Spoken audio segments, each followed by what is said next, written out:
یہ امام فخر الدین رازی رحمۃ اللہ تعالی علیہ فرماتے طائف کا موقع ہے، نبی پاک علیہ الصلوۃ والسلام کو تکلیف پہنچی تھی، محبوب ذیشان کے جسم اقدس پر پتھر برسائے گئے، جسم پاک سے خون نکل رہا ہے، مگر جب فرشتے حاضر ہوئے کہ آپ حکم دیجئے ہم اہل طائف کو تباہ و برباد کر دیں، لیکن نبی پاک علیہ الصلوۃ والسلام رحمۃ للعالمین ہے نا، موقع تھا، کنٹرول تھا، ریونج لے سکتے تھے، تہس نہس ہو جاتے، داستان بھی نہ رہتی ان کی۔ نبی پاک نے کیا فرمایا؟ اللہم اہد قومی انہم لا یعلمون، اے اللہ پاک میری قوم کو ہدایت فرما، یہ جانتے نہیں ہیں، یہ مجھے جانتے نہیں ہیں۔ کیا بڑا دل تھا۔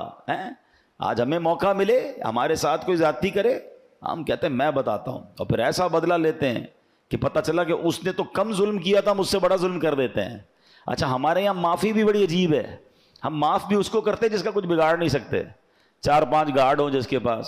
اور جناب اس کے بہت سارے آگے پیچھے لوگ ہوں، بندہ کہتا ہے چلو کوئی بات نہیں معاملہ ختم، بھائی اس کا کچھ بگاڑ ہی نہیں سکتے آپ، اس لیے معاملہ ختم کیا۔ غریب ہوتا تو اس کی جگہ کوئی سائیکل والا جا رہا ہوتا اور آپ کے جناب کوئی بات بری لگ جاتی تو پھر کیا کرتے؟ پھر بھی معاف کرتے۔ یہ معافی نہیں ہے، مزہ یہ ہے یو ہیو کنٹرول۔ نبی پاک کے پاس کنٹرول تھا، اتھارٹی تھی، فرشتے آ گئے کہ حضور حکم کریں پہاڑ سے اس پوری بستی کو تہس نہس کر دیں،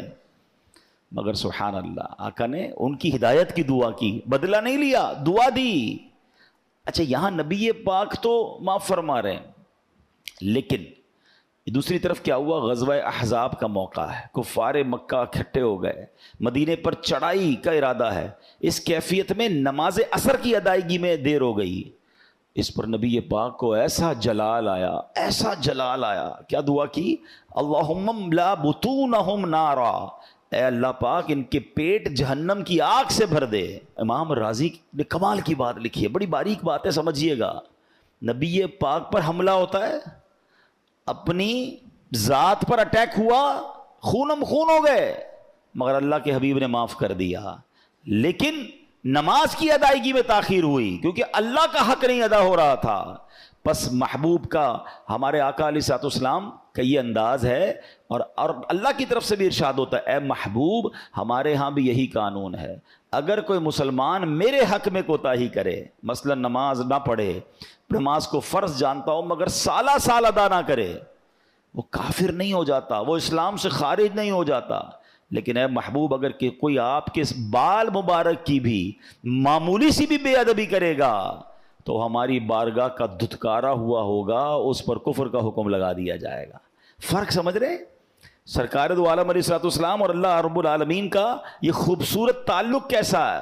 کہ اللہ کے حبیب پر خود حملہ ہو رہا ہے، معاف فرما رہے ہیں، اور نماز قضا ہونے کے لیے کفار نے کوشش کی، حملے کیے،